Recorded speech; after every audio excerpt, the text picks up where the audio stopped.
chosen one stop for a moment. Not because something dramatic is about to happen, but because something precise already has. This moment did not interrupt your day by accident. It didn't slip through a crack in time or ride in on randomness. It arrived with authorization. It came with intent. Heaven did not rush this encounter.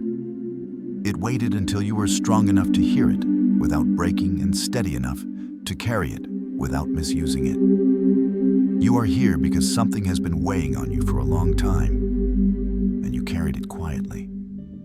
Not loudly, not publicly. You didn't collapse under it. You didn't let it turn you bitter or reckless. You kept moving even when the road gave you no applause. That is why this moment found you. Not because you were special in the way people celebrate, but because you were faithful in the way no one saw. There are people who chase signs. There are people who demand confirmation. And then there are people like you who kept walking when there were none. Heaven notices that kind of endurance. Angels don't applaud noise. They record weight. They watch who can carry pressure without demanding explanation. They observe who stays intact when outcomes are delayed and recognition is withheld. And when heaven finds someone like that, it doesn't rush them. It assigns them. This was not a notification. It was a summons. You may have wondered why your name never seemed to come up in the rooms where decisions were made. Why doors opened for others while yours stayed sealed. Why your path felt narrow when you were doing everything right. But what you didn't see was the other side of the process.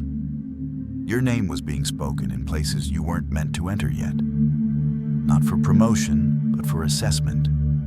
Not for applause, but for trust. God is not a rescuer who rushes in when things get uncomfortable. He is a strategist who studies timing. He doesn't intervene early when early would damage what must last. He doesn't release weight into a structure that hasn't been reinforced. And you, without realizing it, have been reinforced. Think of a sealed letter delivered to your door. Not when it was written, not when it was sent, but when you were finally able to open it without misreading its contents. That is what this moment is. The message could have arrived earlier, but you would have interpreted it through fear, urgency, or hunger. Now you can hear it through clarity. You were not overlooked. You were being measured. Measured for restraint when provoked. Measured for humility when you could have demanded answers. Measured for integrity when shortcuts were offered. Measured for patience when delay felt unfair. Measured for silence when defending yourself would have been easy. And every time you chose steadiness over reaction, something was added to you. Not externally. Internally, there is a reason you don't feel the same way you used to. A reason old motivations no longer drive you. A reason attention doesn't satisfy you like it once might have. You have been quietly reassigned from chasing outcomes to carrying responsibility. That shift doesn't announce itself.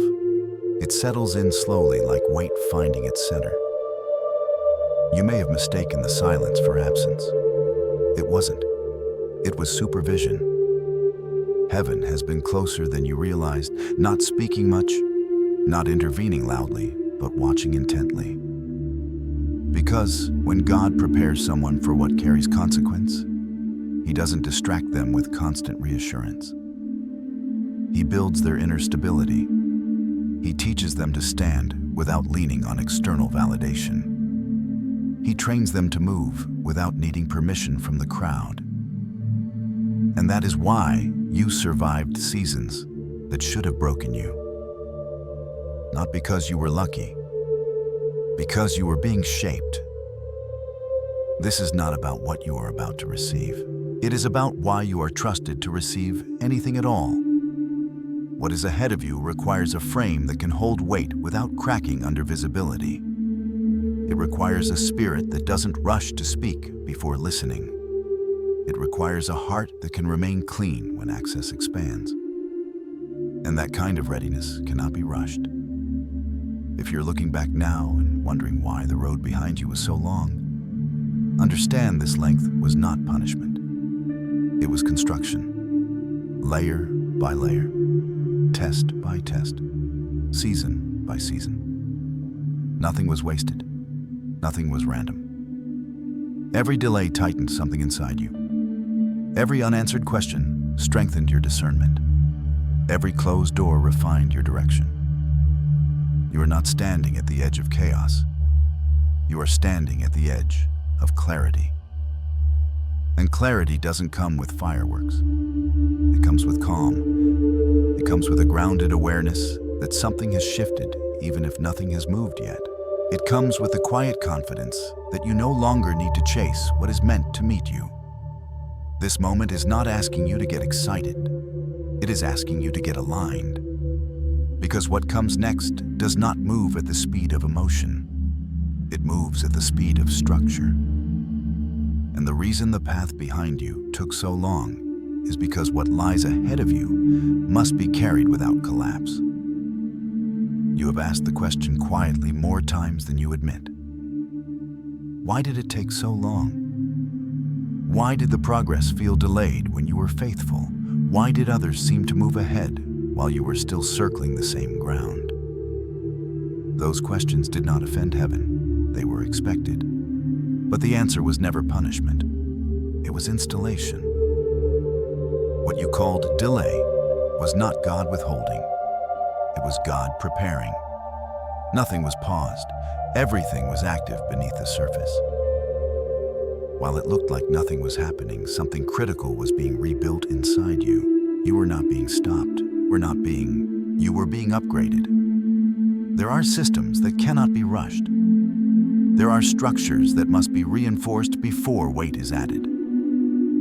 God does not pour new wine into brittle containers, not because he lacks generosity, but because he refuses to waste what is costly.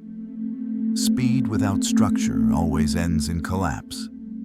And heaven is not interested in impressive beginnings that cannot survive sustained pressure. You thought you were waiting. In reality, you were being calibrated. Think of a bridge tested long before the public ever crosses it. Engineers load it with more weight than it will ever carry in real life, not to break it, but to prove it won't. That is what those heavy seasons were. The loneliness, the unanswered prayers, the moments when clarity didn't come, only endurance. Each one added tensile strength to your inner frame. This is why your journey could not be short. Quick paths do not teach restraint. Easy seasons do not develop discernment. Immediate results do not build stewardship. What you are being prepared to hold requires a nervous system that does not panic when pressure rises, a spirit that does not rush when silence stretches, and a heart that does not fracture when expectations are delayed. God was not absent. He was precise.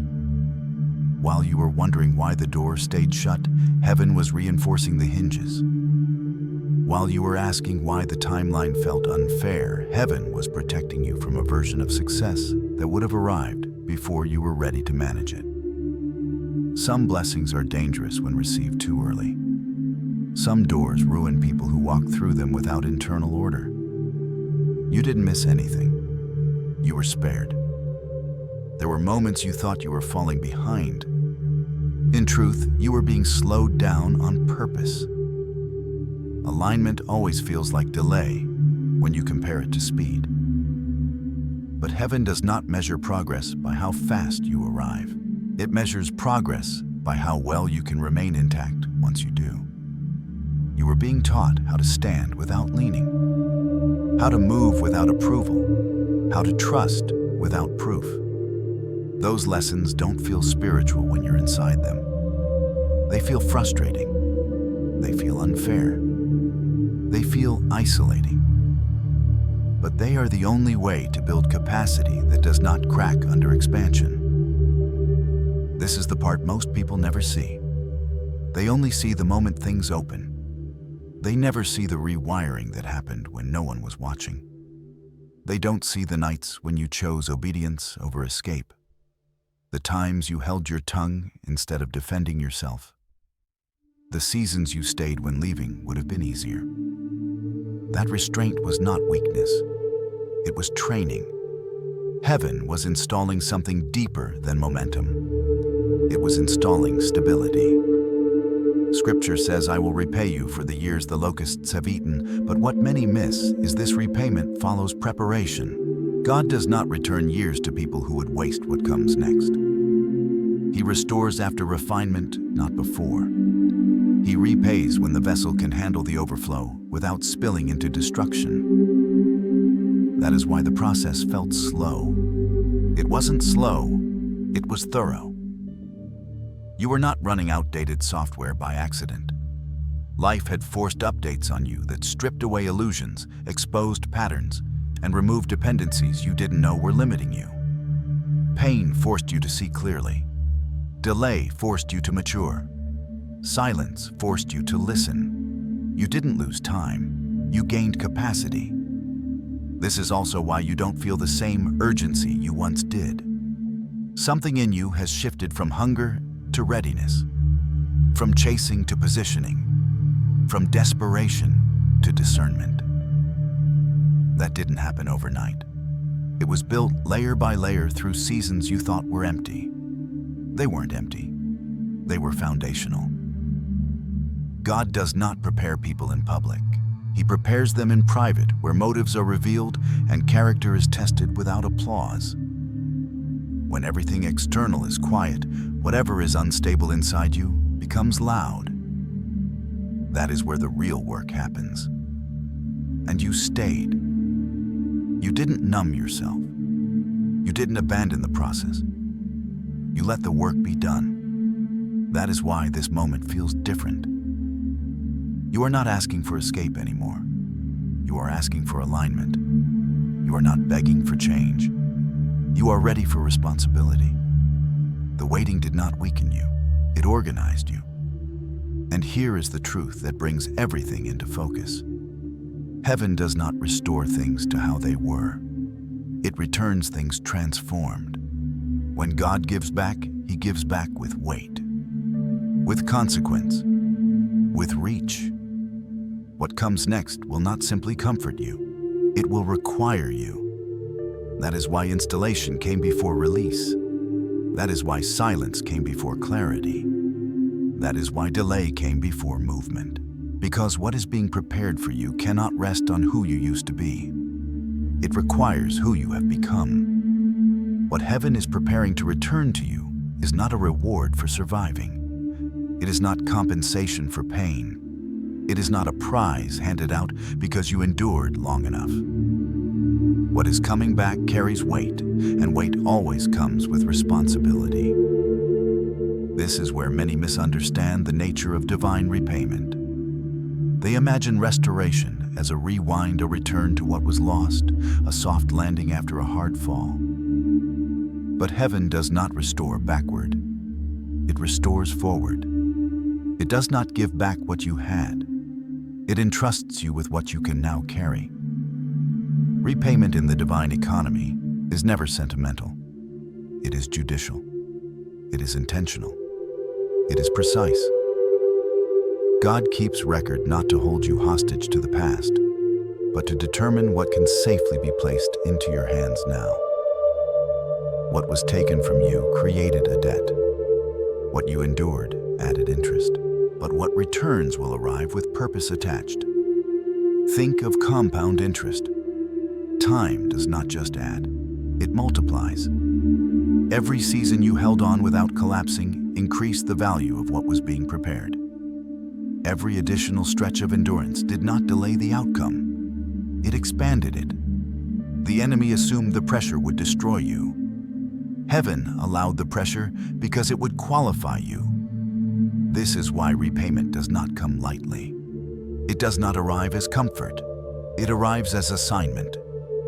What returns to you will come in 3 inseparable dimensions, not as separate gifts, but as a single system that must remain aligned. The first is people. Not replacements, not apologies, not reunions driven by nostalgia. What comes are connections aligned with who you are now, not who you used to be. These relationships will not require you to shrink, explain, or compete. They will recognize your weight without needing proof. They will not drain you. They will reinforce you. The second dimension is resources, not as trophies to display, but as tools to steward. Opportunity, provision, access, influence. These are not signs of approval. They are instruments of responsibility. When God releases resources, He is not decorating your life. He is expanding your reach. And expanded reach always demands greater discipline, clearer boundaries, and sharper discernment. The third dimension is internal. This is the one most people overlook, and the one the enemy feared the most.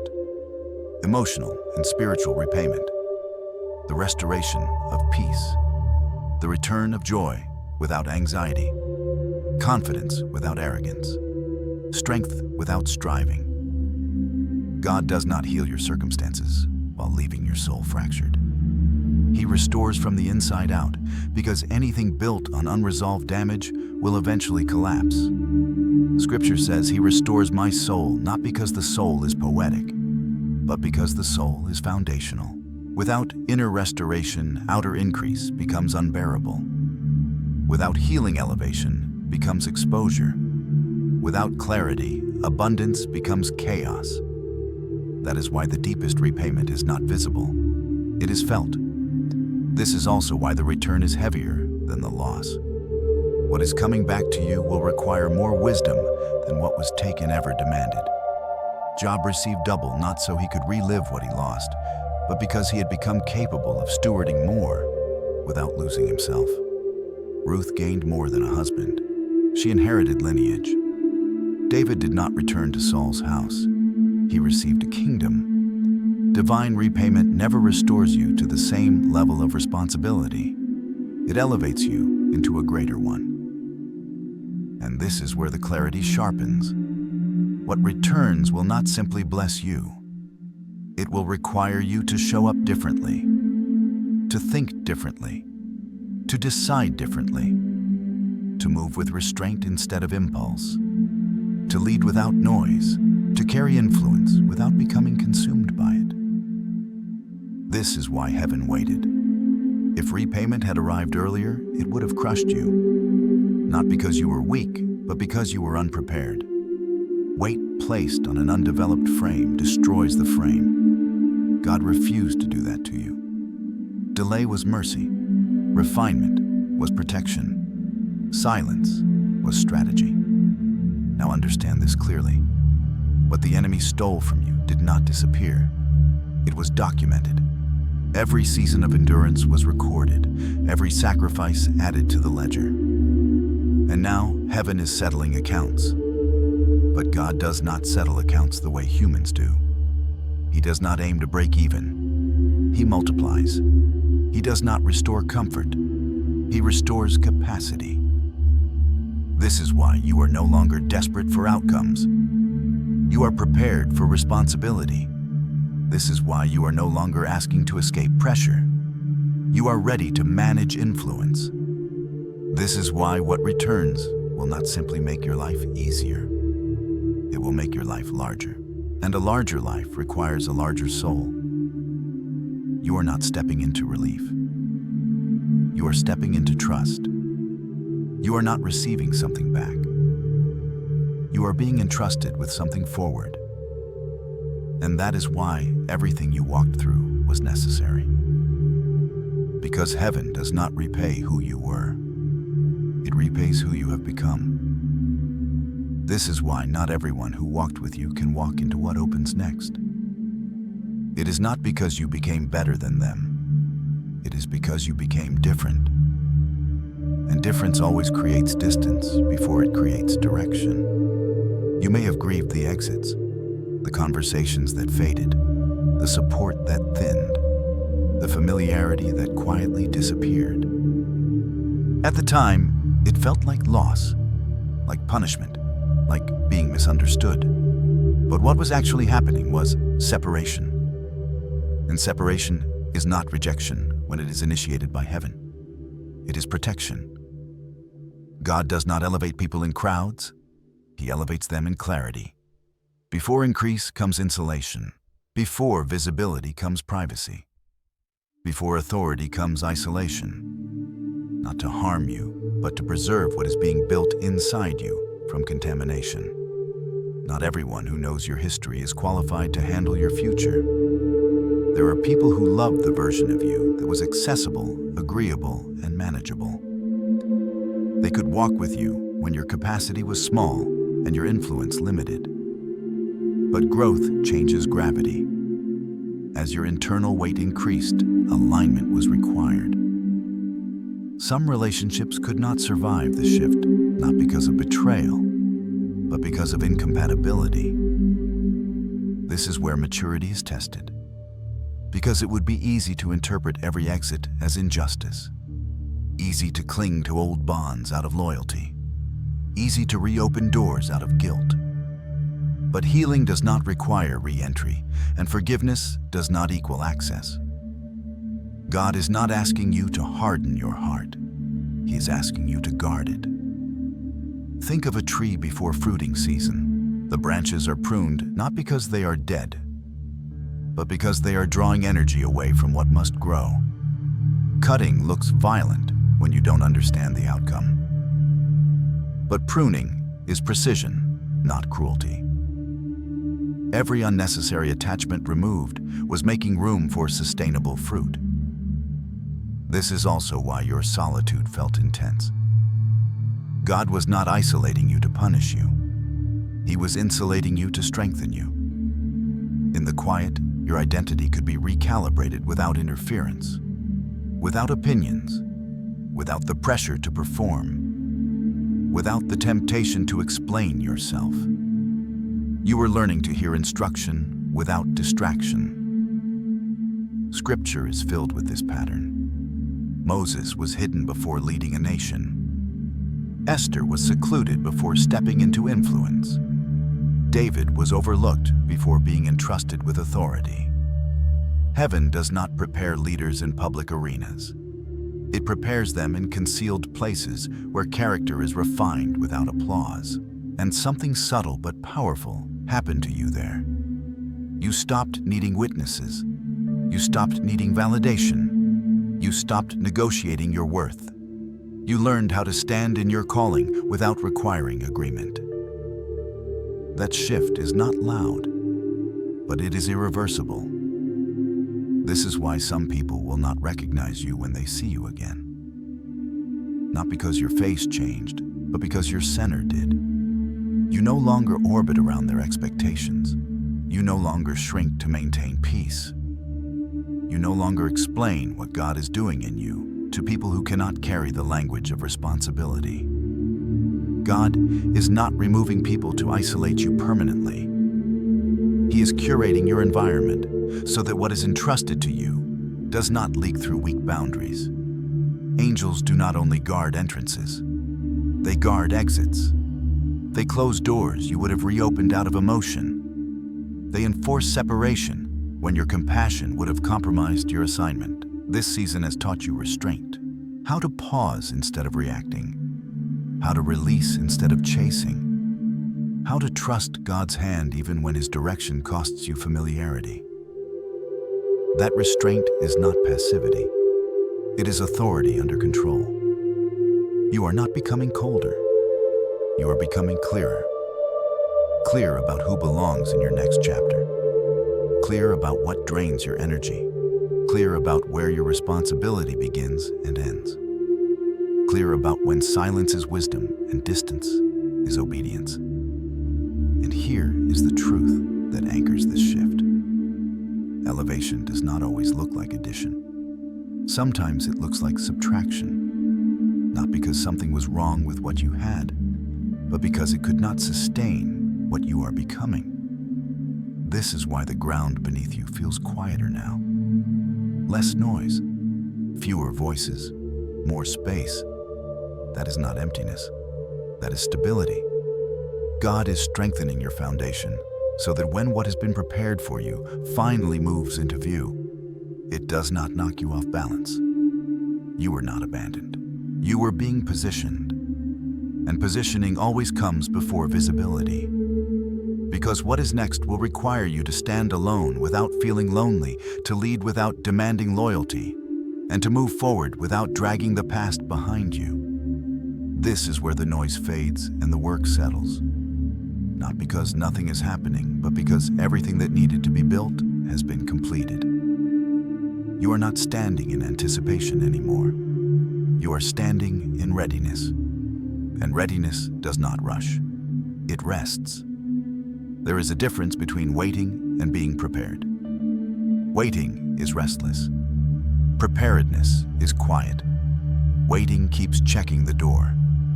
Preparedness knows the door will open when the structure can support what walks through it. That is where you are now. Not anxious, not desperate, grounded. This season does not end with celebration. It ends with sealing. A seal is not dramatic. It is final. It means nothing leaks out and nothing unauthorized gets in. What God has done inside you has reached stability. Your reactions have slowed. Your discernment has sharpened. Your need to explain has dissolved. You no longer feel compelled to announce your progress or prove your growth. Silence has become strength. You may notice that your spirit feels steady even though circumstances have not fully shifted yet. That is not contradiction. That is confirmation. Internal alignment always precedes external movement. Heaven never moves things around you until everything within you is anchored. Otherwise, motion becomes chaos. God is not preparing you to be impressed by what comes next. He is preparing you to steward it.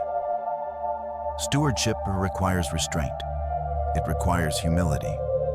It requires the ability to hold influence without being intoxicated by it, to manage resources without being ruled by them, to walk in authority without performing for approval. These qualities cannot be taught quickly. They must be formed slowly under pressure and obscurity. You are no longer driven by hunger. Hunger makes people reckless. You are driven by responsibility. Responsibility makes people precise. You no longer chase outcomes. You position yourself for alignment. You no longer react to opportunity. You discern it. This is the moment many misinterpret. They assume silence means stagnation. They assume stillness means delay. But stillness is often the clearest sign that alignment has been reached. When a structure is sound, there is no strain, no shaking, no noise. Think of a vault after it has been sealed. Nothing inside is visible, yet everything inside is secure. Or a ledger after the final entry has been made. The account is closed, not erased. Nothing was forgotten, everything was accounted for. Or a runner at the starting line who is not pacing or panicking but breathing evenly because the training is complete. That is your posture now. God is not asking you to move yet. He is asking you to remain grounded. Movement will come naturally when it is time. You will not have to force it. You will not have to chase it. You will not have to announce it. What is aligned always arrives without strain. He restores my soul was never meant to be poetic. It was meant to be practical. Because a restored soul can carry weight without collapsing. A restored soul can receive increase without losing peace. A restored soul can walk into visibility without forgetting who shaped it in the dark. You are not standing on uncertain ground. You are standing on prepared ground. The season behind you has closed. Not with regret, not with bitterness, but with understanding. The season ahead has not yet announced itself, and it does not need to. What matters is that you are no longer being assembled. You are ready. Let the silence hold. Let the foundation settle. Let the seal remain intact. When movement comes, it will come with clarity, not confusion. With purpose, not pressure. With weight, not noise. And you will recognize it, not by excitement, but by peace. If this moment settles quietly with you, you may choose to type Amen as a simple acknowledgement, and then remain in the stillness that follows.